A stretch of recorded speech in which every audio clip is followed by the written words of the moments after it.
Depois da dispersão de Babel, a idolatria tornou-se novamente quase universal, e o Senhor deixou afinal os empedernidos transgressores que seguissem seus maus caminhos, enquanto escolheu Abraão, da linhagem de Sem, e o fez guardador da sua lei para gerações futuras.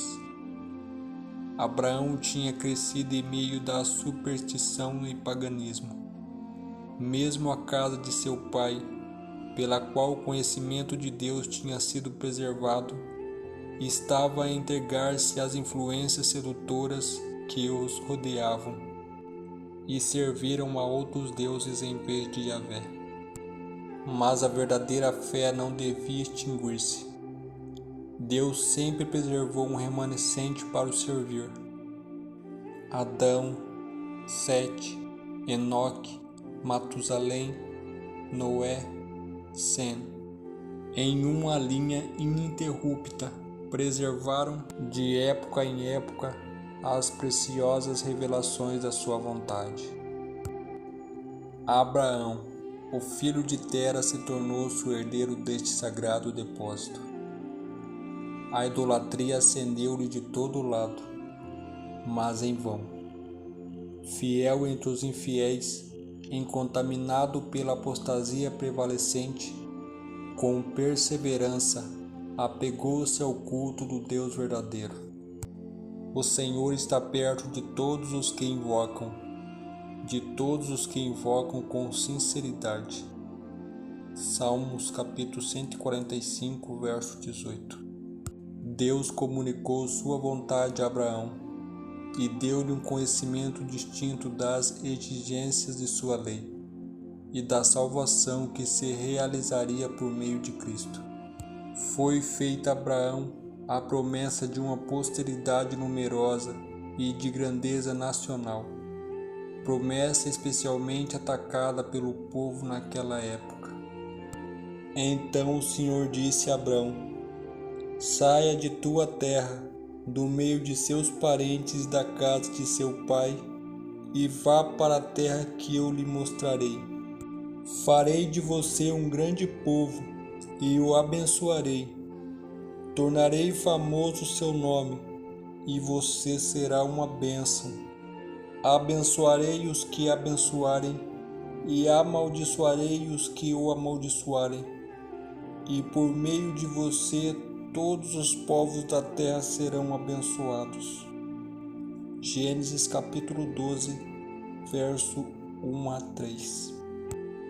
Deus também prometeu fazer de Abraão uma grande nação e abençoá-lo grandemente.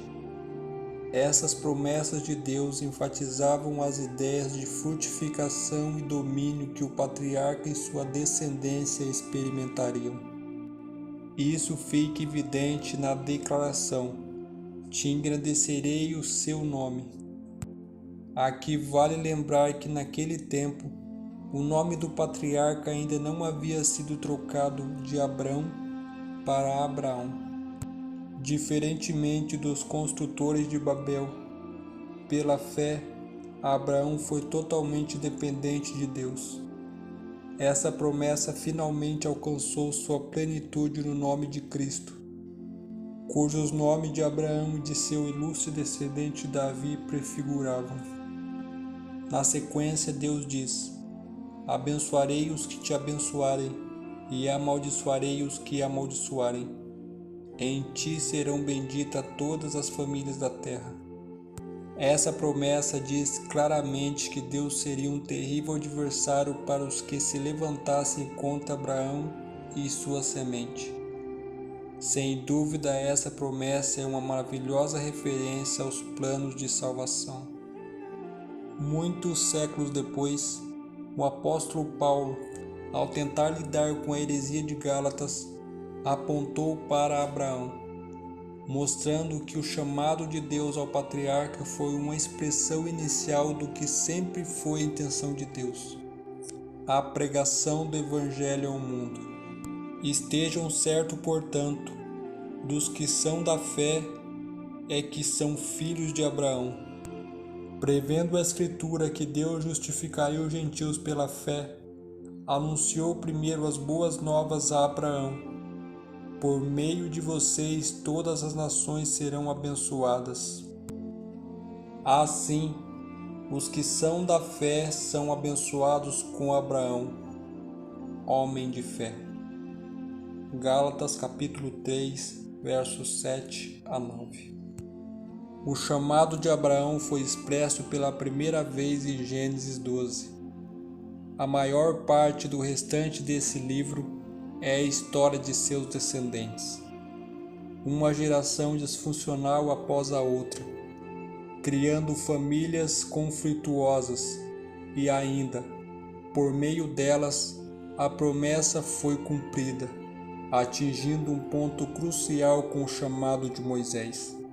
Se Abraão é um modelo de obediência e confiança em Deus, de modo que com razão se pode denominá-lo o pai de todos os que creem, Moisés nos permite contemplar que a fé é para entrega, convertendo-se em um novo crédito de pensamento e de ação que muda toda a vida do homem. A vida de Moisés é caracterizada por ser uma resposta de fé e revelação de Deus. Assim lemos na carta de Hebreus: pela fé saiu do Egito, não temendo a ira do rei, e perseverou, porque via aquele que é invisível. Pela fé celebrou a Páscoa, e fez a expressão do sangue, para que o destruidor não tocasse nos filhos mais velhos dos israelitas. Pela fé, o povo atravessou o Mar Vermelho como em terra seca. Mas, quando os egípcios tentaram fazê-lo, morreram afogados. Hebreus capítulo 11, verso 27 a 29. Nesse mundo impregnado de ignorância, erro e escassez do conhecimento da verdade, as coisas não mudaram muito em mais de 3.000 anos. O Senhor chamou seu povo, a semente de Abraão do Egito. Por meio dele, procurou não apenas preservar o conhecimento da verdade, isto é, o conhecimento dele, Yahvé, do plano de salvação, mas também difundir esse conhecimento para o restante do mundo. Querido Deus, diante deste mundo de pecado, que possamos seguir o exemplo de Abraão e Moisés. Que possamos, Pai, ser fiéis a Ti, assim como eles foram. Nos colocamos em Suas mãos, para que o Senhor nos faça ferramenta para a execução do Seu plano de salvação. Assim oramos, em nome de Jesus. Amém. Até a próxima.